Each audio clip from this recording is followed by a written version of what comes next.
Intro, voiceover script. When a woman shares her pain, most men rush to fix it. They scramble for solutions, they try to rationalize it, or worse, they dismiss it. But in doing so, they miss something sacred. The human truth beneath her words. Albert Camus once said, "In the depth of winter, I finally learned that within me there lay an invincible summer." That line isn't just poetry, it's philosophy for the soul. It reminds us that every person carries a silent struggle, and when that struggle is shared, it's not a call for answers, it's a call for presence. In moments when a woman opens her heart, she's not asking you to fix her pain, she's asking you to understand it. But men, conditioned by pride and logic, often fail to see this. They want to protect, to solve, to shield. Yet true strength, as Camus and the Stoics would agree, lies not in reaction, but in stillness. To listen without judgment, to feel without fear, to stand with her pain, not above it. Camus taught that life's beauty is inseparable from its suffering. He didn't seek to escape pain. He sought to embrace it as proof of being alive, and that's the message many men forget. When they face a woman's vulnerability, they think pain is an enemy to be conquered, but Camus saw it as a teacher, a mirror reflecting our shared humanity. When she shares her pain, she's not seeking your dominance or your logic, she's offering trust, and that trust is sacred. She is saying, "Here is my raw humanity. Can you hold it without fear?" That's when a man must become more than a fixer. He must become a witness, someone capable of standing in the presence of pain without collapsing or fleeing. Camus believed that the greatest danger is not suffering itself, but the refusal to face it. And that's exactly where most men fail. When a woman cries or opens up about her struggle, a man's instinct is often to silence it, not out of cruelty but discomfort. He might say, "Don't worry," or "It's not that bad," or "You're overthinking." But what he doesn't realize is that every time he does that, he's not calming her, he's invalidating her. He's shutting the door on the one thing she wanted, to be seen. To a man, comfort looks like control. To a woman, comfort feels like connection. And these two worlds collide in the most intimate moments. Camus would remind us that meaning is found not in control, but in confrontation, not with others but with truth itself. So when a woman shares her pain, the Stoic response isn't to fix or flee. It's to be unmoved yet compassionate, to sit with the discomfort, to recognize that her emotions are not chaos and they are communication. Imagine, for a moment, a man and a woman sitting together. Her voice trembles as she speaks of something that hurt her deeply.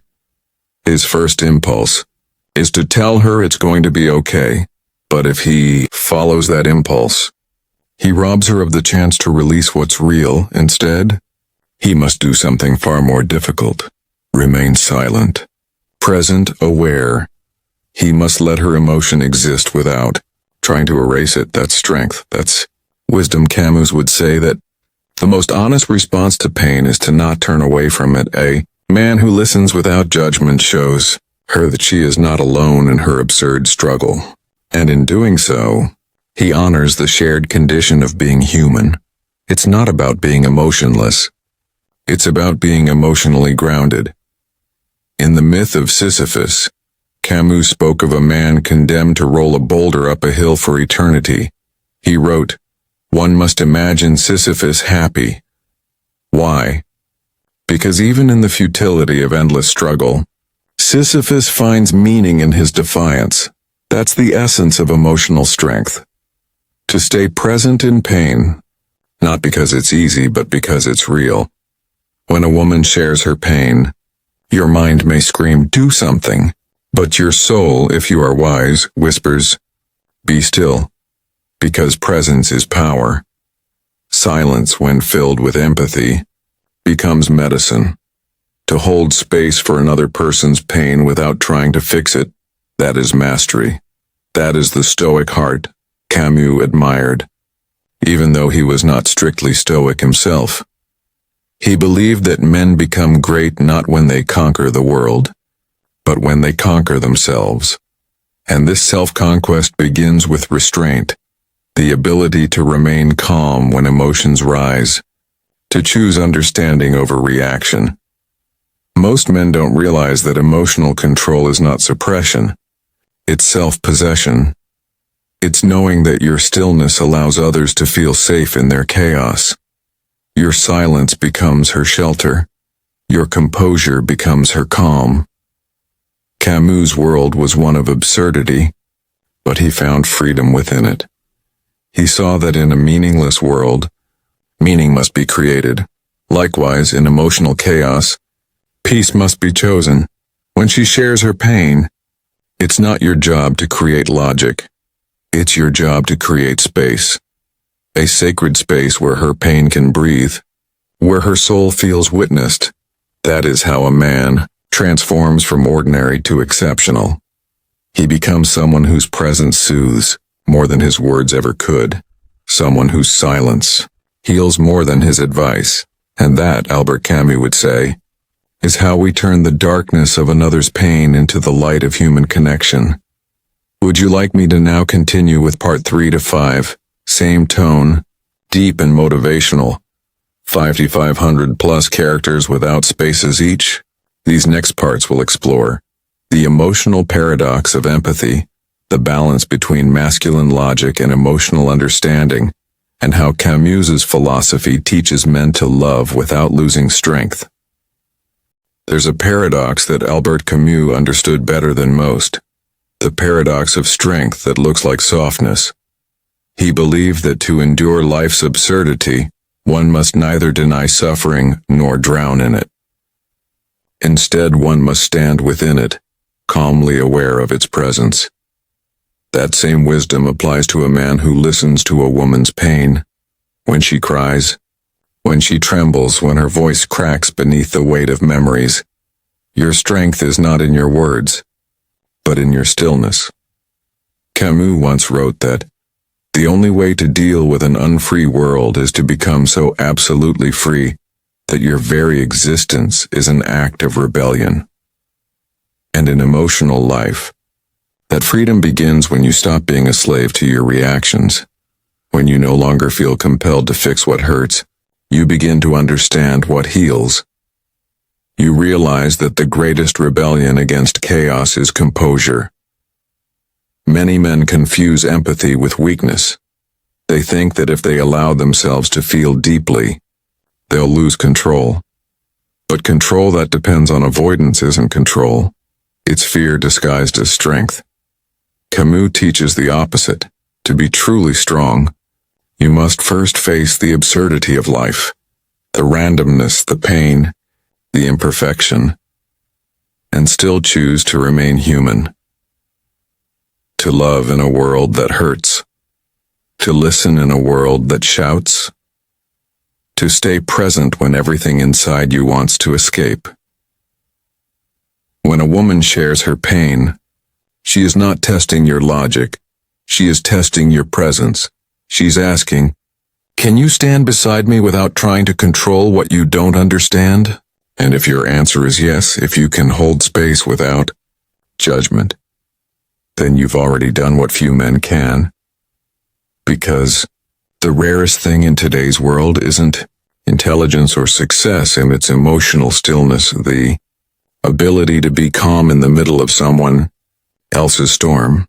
Camus would say that the man who learns to live without illusion is the man who becomes free. And in love, that means accepting that you cannot erase someone's pain and you can only share the silence that surrounds it. It's not your job to remove her darkness, it's your calling to remind her that she's not alone in it, for that is what real men do. They do not fix the storm. They become the anchor within it. Camus believed that logic alone could never save humanity, because logic cannot explain why we continue to hope, to love, to rise again after we fall. He called this the absurd condition, the eternal conflict between reason and emotion, between what we know and what we feel. And this same conflict exists between men and women when pain enters the room. A man sees suffering and wants to solve it. Woman feels suffering and wants to release it. Wants to bring order. She wants to be understood. But when these two meet, the logical and the emotional, something sacred can be born if both surrender the need to win. Camus wrote that, to be happy, we must not be too concerned with others' understanding of us. He meant that peace comes when we stop forcing life to make sense. Likewise, peace in relationships comes when we stop forcing emotion to fit into reason. When a woman shares her pain, she doesn't want your mind, and she wants your presence, your calm breathing, your attentive silence, your acceptance that not everything can or should be explained. This is what Camus called the art of revolt, the act of choosing to face absurdity without turning away. When a woman cries and you don't rush to fix her, you are practicing that revolt. You are refusing to let fear dictate your behavior. You are saying, I will not run from what I don't understand. I will remain. And in that moment, your masculinity transforms from pride into powerful compassion. The masculine energy that Camus admired wasn't dominance. It was dignity. The quiet confidence of a man who knows he cannot control the world, but he can control himself. And in that control, in that calm, he becomes safe. Safe for himself. Safe for others. Safe for the woman who trusts him enough to reveal her pain. So when she speaks, don't reach for solutions, reach for stillness, because no amount of logic can replace the power of presence. She doesn't want your answers. She wants your authenticity, the proof that you can exist beside her without retreating into your ego. Camus would call this living without appeal, finding meaning not in perfection, but in participation. You don't have to be the hero. You just have to be there. Albert Camus lived through war, loss, and moral chaos, yet he chose not to despair. He said, in the midst of hate I found there was within me an invincible love. That sentence alone carries the secret every man must learn. Real strength is not the absence of emotion. It's the refusal to let emotion turn you bitter.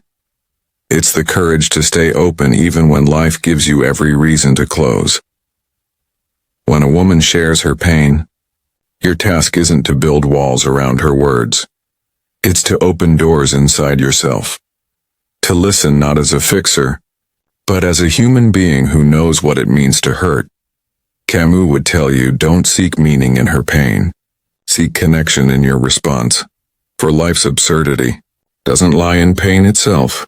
It lies in the belief that we can escape it. We cannot.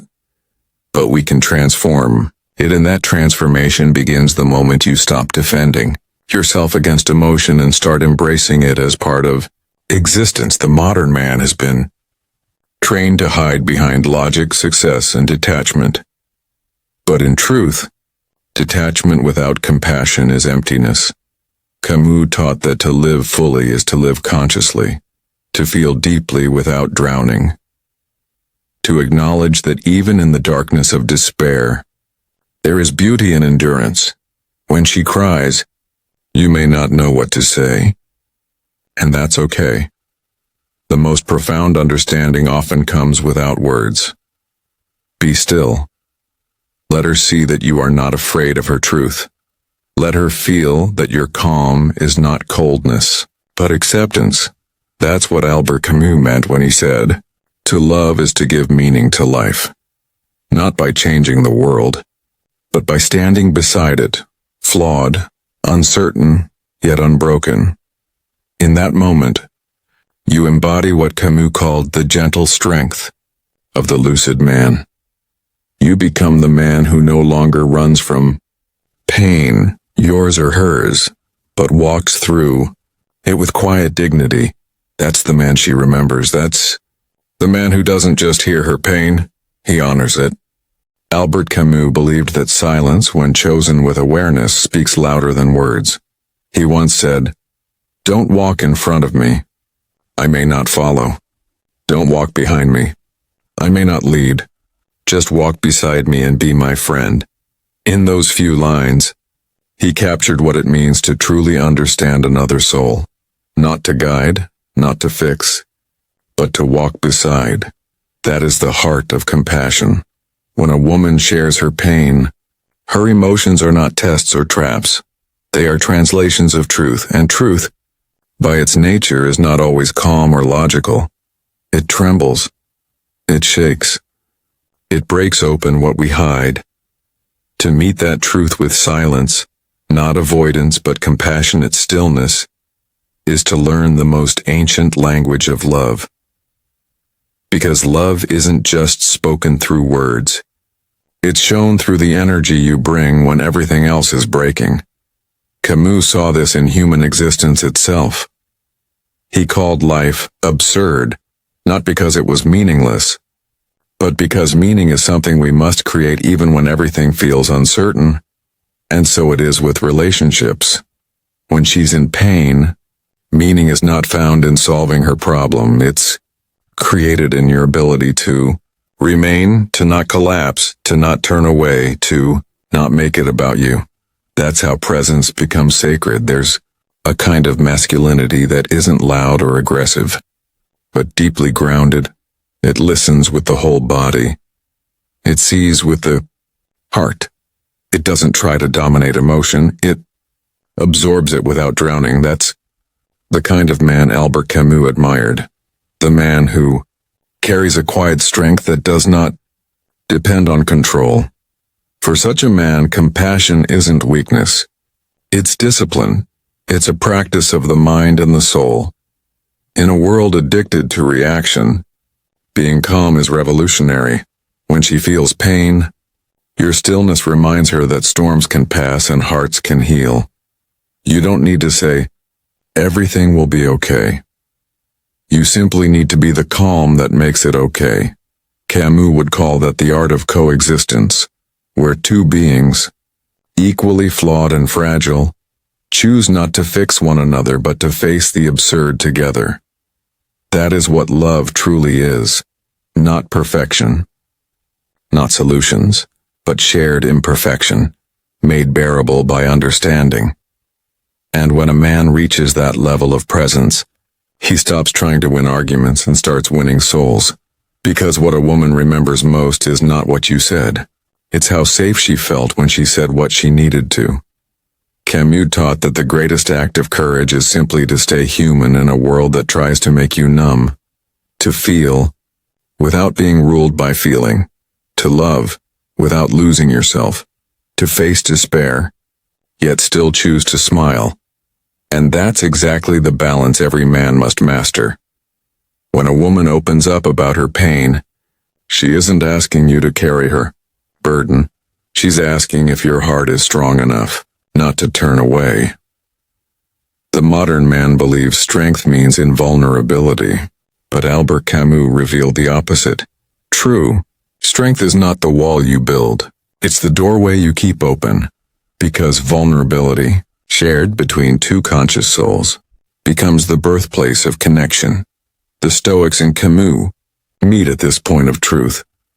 Marcus Aurelius taught detachment from chaos. Camus taught engagement with it.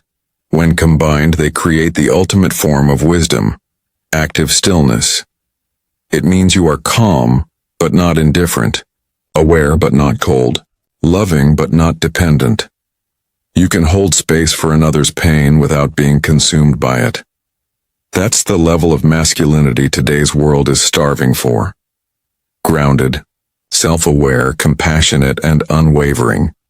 A man who understands that when he listens deeply, he's not giving up power. He's using it wisely. He's learning that control over self is far more powerful than control over others, because as Camus wrote, the only real progress lies in learning to be wrong all alone, to stand in silence and realize it's okay not to have the answers. It's okay not to fix everything. It's okay to simply be a witness. For in witnessing her pain, you affirm her humanity, and in doing so, you rediscover your own. You learn that love is not about avoiding pain, but walking through it with dignity. You learn that empathy is not a threat to masculinity, but its most evolved expression, and you learn that, as Camus believed, even in a world without clear meaning, we can still live with purpose, by choosing compassion over control, understanding over ego and peace over pride. Albert Camus once said, "Live to the point of tears." He didn't mean to live in sadness, but to live in such truth that you are no longer afraid of emotion, yours or anyone else's. That is the Stoic heart reborn in the modern world. To feel deeply, yet not lose your center. To love fully, yet not lose your clarity. To witness pain, yet not become pain. So when a woman shares her pain, remember this: she doesn't need you to be perfect, she needs you to be present. She doesn't need your answers, she needs your awareness. She doesn't need a savior, she needs a man who understands that listening is an act of love, and silence, and when filled with understanding, and is the highest form of strength. Camus believed that meaning is something we create in the face of suffering. So create meaning through your calm, through your composure, through the way you make another person feel safe to be real. That is the legacy of true strength. The strength to remain kind in an unkind world. The strength to see pain and not flinch. The strength to love without needing to fix. Because one day, when you find yourself in pain, you'll remember what you gave. And in that stillness, you'll realize what Camus meant. That even in the darkness of life, there exists an invincible light within the human heart, a light that needs no control, no perfection, only presence.